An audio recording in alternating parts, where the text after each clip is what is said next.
ce que la Rome nous a enseigné, c'est du faux. Le prophète Justin Olaniyan n'est pas passé par 4 chemins pour dénoncer et faire connaître au peuple la vérité de l'évangile selon la vision divine. La définition dit qu'un temple, c'est un espace sacré. Le temple de Dieu, c'est le thème autour duquel étaient articulés les échanges entre l'homme de Dieu et les professionnels des médias. Depuis 2022 ans, il y a un système qui est venu bloquer l'homme sur la terre. Le système papal romain, imposé à toute la terre depuis 2022 ans, n'a jamais permis à l'homme de devenir temple de Dieu, mais a toujours séquestré l'homme dans l'idolâtrie. Au travers de ce système calendaire monté par le pape Grégoire XVI. Parce que les dimanches, c'est l'ennemi qui reçoit l'adoration. Les sabbats, c'est Dieu qui reçoit l'adoration. Alors, si dans une église, c'est les dimanches que l'adoration est pratiquée, ça veut dire que cette église est placée sous le contrôle absolu du diable. Et dans le même temps, les fidèles qui appartiennent à ces églises se lèvent pour combattre contre encore ce même Satan. Tout en exposant la différence entre le temple de Dieu et l'église, le prophète et président de l'église universelle pour la restauration de la vision divine s'est prononcé sur le système papal qui, selon lui, conduit l'homme à l'abattoir avec ses innombrables fêtes. Le système dans lequel nous trouvons toute une panoplie de fêtes qui ne sont pas en l'honneur de Dieu. Parce que quand vous rentrez dans ce système, vous allez trouver la Noël, vous allez trouver janvier, vous allez trouver Épiphanie, vous allez trouver fête des pères, fête des mères, Assomption, Ascension, Pentecôte de dimanche, Pâques de dimanche, Saint-Valentin, ou bien les fêtes, vraiment, elles sont nombreuses. Alors que Dieu, dans la Bible, nous donne l'occasion de célébrer seulement 3 fêtes.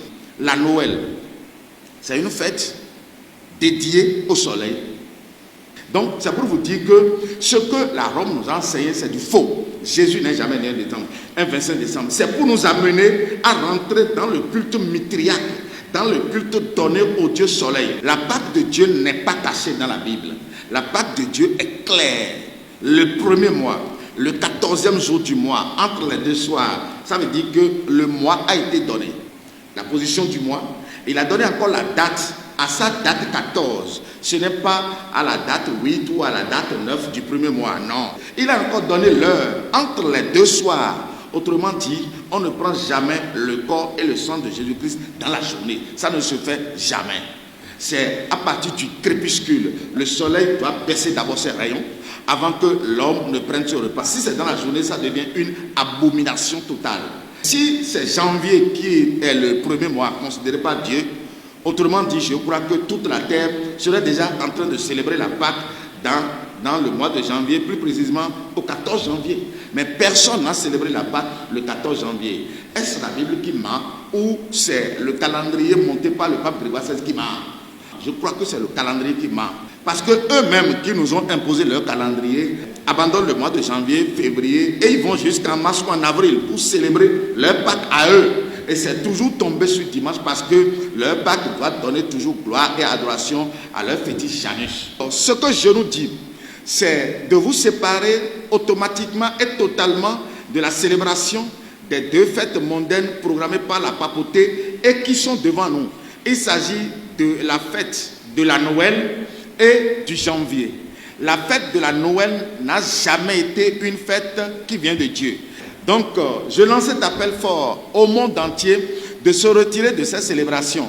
Parce qu'à Rome, il y a un démon qu'on appelle Janus. C'est ce démon qui naît tous les 25 décembre et il est dédicacé tous les 1er janvier selon la loi mosaïque.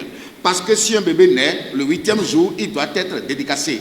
Donc, ce n'est pas Jésus qui naît le 25 décembre parce que la date de naissance de Jésus-Christ n'a jamais été laissée à la connaissance des humains sur la terre. La fête de la Noël tire son origine de l'ancienne adoration du Dieu soleil que les hommes pratiquaient sur la terre. Donc, c'est une haute idolâtrie qui est encore programmée pour ceux qui se disent enfants de Dieu. Quand vous dites janvier, c'est un démon à Rome qu'on appelle Janus, et c'est ce démon qui est célébré le 1er janvier. Divinité italique et romaine à double visage, connaissant le passé et l'avenir, de tous ces adeptes, de tous ceux-là qui sont dans son système. La Pâque, la fête des tabernacles et la fête des semaines, encore appelée la Pentecôte, sont les 3 fêtes recommandées par Dieu. La Noël et la fête du Nouvel An sont ainsi des fêtes qui vont à l'encontre de la vision divine. Donc, des fêtes proscrites pour tout enfant de Dieu. Que personne n'aille dans les églises à ces veillées-là, parce que c'est une veillée de programmation, de haute tuerie. Que personne ne vous amène à manger et vous allez accepter. Parce que le manger qu'on se partage ces jours de festin représente les rituels que nous ramassons sur les fétiches. Le fétiche de la Rome, c'est lui qui est en l'honneur. Ce n'est pas Dieu, le vrai créateur du ciel et de la terre, qui est en l'honneur. Donc, chers amis, retirez-vous et revenez en arrière. Jésus ne s'appelle jamais Noël. Jésus n'est jamais né sur un arbre. Il est né dans une bergerie. Vous n'allez pas célébrer Noël et janvier, c'est seulement si vous êtes enfant de Dieu. La Noël est célébrée par les trompettos de Caman. Ils sont dans leur système et ils ont leur raison. Dieu grand roi, le Dieu des dieux, le Dieu qui se lève et ses ennemis se dispersent.